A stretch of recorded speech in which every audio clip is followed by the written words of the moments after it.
আসসালামু আলাইকুম, আমি ফাহিম ফরিদপুর মেরিন থেকে, চতুর্থ বর্ষ।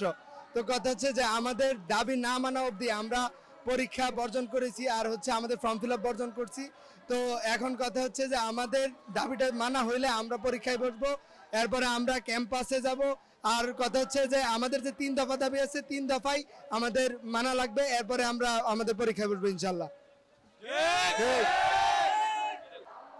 আসসালামু আলাইকুম। বাংলাদেশের ছয়টি স্থানে অবস্থিত 6টি মেরিন ইনস্টিটিউট আজকে অনেক ত্যাগ গিয়ে পড়ে আজকে বাংলা জাতীয় প্রেস ক্লাবের সামনে অবস্থান কর্মসূচি ঘোষণা দিয়েছে। আগামী 3 দিন অবস্থান কর্মসূচি চলবে।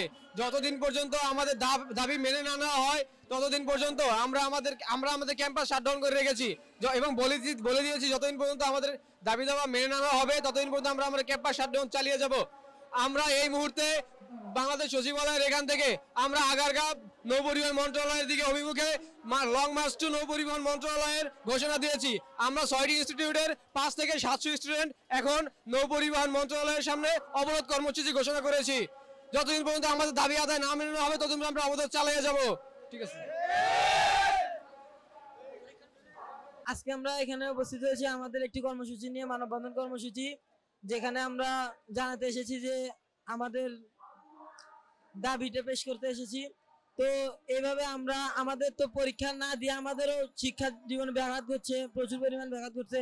তো আমরা খুব দ্রুত এটার একটা সমাধান চাচ্ছি, তাই আজকে আমরা মাঠে নেমেছি এটার একটা সমাধান পাওয়ার জন্য। তো আমরা আশা করব সরকারের কাছে যেন আমাদের খুব শীঘ্রই এটার একটা সুন্দর সুফল সমাধান দেয়। আর যদি এটাতে তারা ব্যাঘাত ঘটায় তাহলে আমরাও তার থেকে একটু কঠিন পরিস্থিতিতে যেতে বাধ্য হব।